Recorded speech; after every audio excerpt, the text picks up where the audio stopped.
আচ্ছা, এই যে 2 মাস হয়ে গেল, তার বেশি সময় ধরে আপনারা পানিবন্দী, কষ্ট কেমন হয়েছে? কষ্ট, প্রচুর কষ্ট, সে কষ্টের কোনো শেষ নেই। খুব সন্তুষ্ট আমরা, ভালো খুশি কিনা? খুশি। আচ্ছা, আপনার নামটা কি? প্রিয়াঙ্কা দাস, কোন গ্রামে বাড়ি? হরিদাসপটে। যশোরের অভয়নগরে ভবদহের পানিবন্দী মানুষের মাঝে সেলাই মেশিন, চাল, শিক্ষা উপকরণ ও নিউট্রিশন চকলেট বিতরণ করা হয়েছে। শুক্রবার সকালে উপজেলার সাউদার্ন স্কুল অ্যান্ড কলেজ মাঠে এই সেলাই মেশিন ও চাল বিতরণ করা হয়।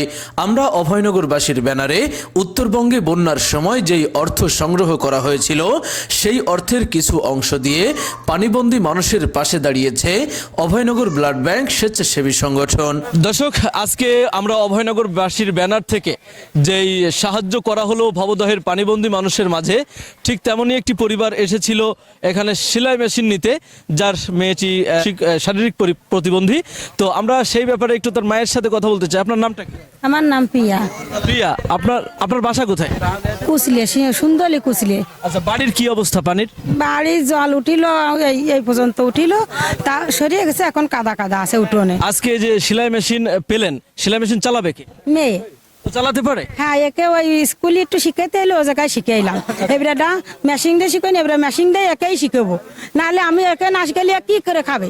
এটা কোনো কাজে করে খাবে। ও কি পারবে? আপনার কি মনে হয়? হ্যাঁ, পারবে, হাতে হাতে একটুখানি পারে। এটা মেশিন হলে আরো ভালো পারবে। এখন হাতে একটু আজকে যে মেশিন পেলেন, খুশিটা কেমন লাগছে সেটা? খুশি, খুব খুশি। কেন মেয়েরা শিখতে তো পারবানি, ওরা তো কাজ করানো শিখনের দরকার, কিন্তু এটা শিখলে ও নিজের মতো নিজেই করে খাতে পারবে। তোর আপু কি করে? ওই বিলি কৃষি কাজ করে। তাদের দেওয়া সেলাই মেশিন ও চাল পেয়ে খুশি ভবদহ পাড়ের বিপদগ্রস্ত 1.5 শতাধিক মানুষ।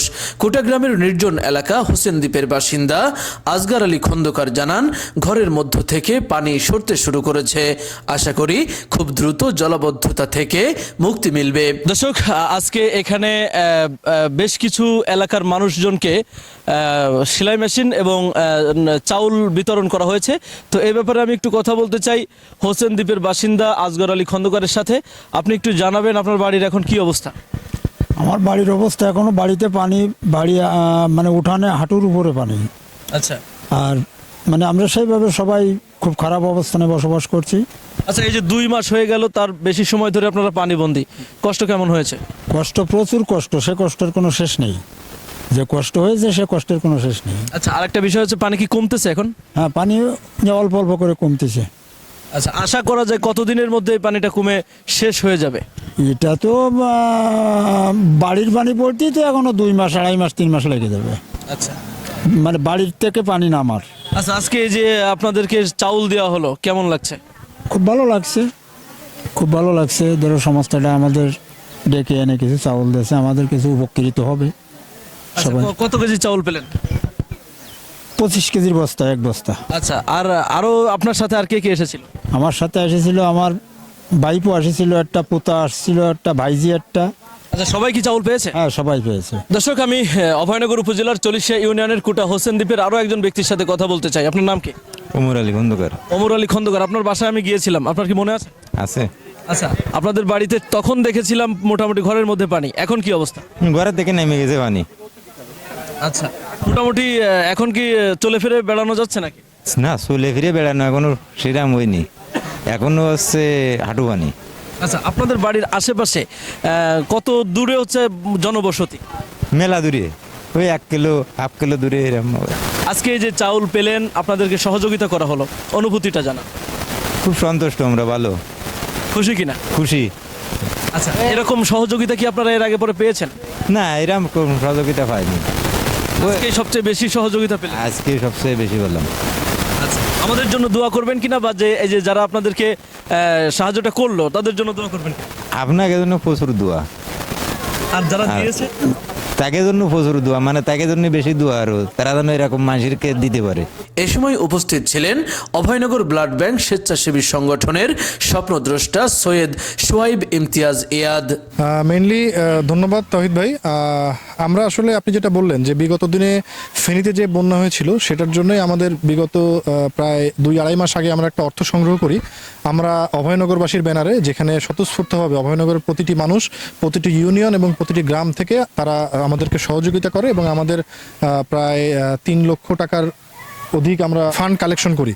তো সেখান থেকে আমরা ফেনীর উদ্দেশ্যে যেহেতু দিয়েছিলাম, যেহেতু আমাদের এখান থেকে ফেনীর দূরত্ব অনেক বেশি, আমরা উপজেলা প্রশাসনের সাথে তখন মিলিতভাবে কাজ করি এবং আমাদের সাথে যুক্ত ছিলেন খায়রুল বাশার স্যার সহ, সেলিম রেজা ভাই সহ, ইমরান গাজী ভাই এবং হচ্ছে রাসেল পারভেজ ভাই সহ আমাদের অনেক বড় ভাই সিনিয়র যারা ছিলেন, আরিফুল ভাই সহ, তারা আমাদেরকে সহযোগিতা করেছে। এবং সেই সাথে আমরা যেহেতু ফেনীতে যেতে পারবো না, সেক্ষেত্রে আমরা প্রধান উপদেষ্টার তহবিলে 50,000 টাকা এবং আসুন্না ফাউন্ডেশনে 50,000 টাকা দিয়ে আমরা ফেনীটা আমরা তাদেরকে দেই, যেহেতু আমরা সেই উদ্দেশ্যে তোলা ছিল। এবং পরবর্তীতে যেহেতু আমাদের অভয়নগরের ভবদা অঞ্চল সহ বেশ কয়েকটি গ্রাম প্লাবিত হয়, আমাদের যৌথ ডিসিশনে এটা হয় যে আমরা ফেনীতে না দিয়ে আমরা আমাদের এলাকাতেই সহযোগিতাটা প্রদান করব। তো এবং তারই প্রেক্ষিতে আমরা বিগত দিনে 100টি পরিবারকে প্রায় 20 দিনের মতো করে একটি খাদ্য সহায়তা আমরা তাদেরকে প্রদান করি। এবং তার পরবর্তীতে এইটা যখন আবার পানিটা কমতে শুরু করে, এখন আমাদের কাছে যে অবশিষ্ট যে ফান্ডটা ছিল সেটা দিয়ে আমরা চেষ্টা করেছি যে এই অঞ্চলে যেসব জায়গায় যেসব মানুষের বাড়িতে আসলেই প্রয়োজন সেই জায়গাগুলোতে আমরা রিচ করার চেষ্টা করেছি। এবং সেক্ষেত্রে আমাদেরকে সহযোগিতা করেছে সুন্দরী থেকে প্রিয়ব্রত সাহা দাদা। এবং আপনার একটা নিউজ হয় গ্রামের কাগজে, যেখানে হোসেন দ্বীপের কথা উঠে আসে, যারা একদমই সহযোগিতা পায় না। তো সেক্ষেত্রে সেখানে 4টা পরিবার আমরা রিচ করি এবং দিঘলিয়া অঞ্চল থেকে আমাদের স্বেচ্ছাসেবক রিয়াজুলের সহযোগিতায় সেখান থেকে আমরা একটা লিস্ট করি। তো সেখান থেকে 10টি মহিলাকে, তারা একদমই অসচ্ছল পরিবার, 10টি মহিলাকে আমরা নতুন 10টা সেলাই মেশিন এবং 45টা পরিবারকে 25 কেজি করে 1 বস্তা করে চাল দেই। এবং আমাদের কাছে মনে হয়েছে যে চাল, ডাল, তেল এইগুলোর থেকে যদি আমরা 1 বস্তা চাল দিতে পারি সেটা তাদের জন্য খুবই হবে, যেহেতু তারা গ্রামের মানুষ। এছাড়াও উপস্থিত ছিলেন আকিব হাসান গালিব, আলিমুদ্দিন, রিয়াজুল ইসলাম, হারুন রশিদ, জিশান খান, মোহাম্মদ সাগর, আরশাদ হোসেন, ফাহিম সর্দার, সৌরভ নন্দী, হাসান মাহমুদ উৎস, টিপু সুলতান, সানজিদা আক্তার, নিশাত সুলতানা দুলি, তন্ময় সজীব, আবু মুসা, মহিবুল্লাহিল মাহিদ, আব্দুর রহিম সহ অন্যান্যরা। আমাদের আর অল্প কিছু ফান্ড আছে গালিব, সেটা সম্ভবত 15,000 টাকা মতো, 12,000 সামথিং। এই টাকাটা আমরা রেখেছি যেসব পানিবন্দী এলাকার বাচ্চারা একদম পড়াশোনা করে এবং তারা স্কুলে যায়, তো তাদের যে বই খাতা পানিতে ভিজে যদি যায়, তো সেক্ষেত্রে আমরা তাদেরকে শিক্ষা উপকরণ, বই খাতা এগুলো প্রোভাইড করব। এছাড়া আমরা কিছু চকলেট নিয়ে এসেছি, যে চকলেটটা হচ্ছে আপনার নিউট্রিশন হিসেবে কাজে লাগবে। এখানে প্রায় 8,100 পিস চকলেট, আমরা এটা হয়তো বা আজকে বিকালে বা আগামীকাল আমরা বিতরণ করব। এটাতে খাদ্যের পুষ্টি মানের যে চাহিদাটা, অর্থাৎ একদিনের যে নিউট্রিশন দরকার, এই চকলেটটা খেলে সেই একদিনের চাহিদা, পুষ্টি চাহিদাটা পুরো। তাওহিদ হাসান, খবর অভয়নগর।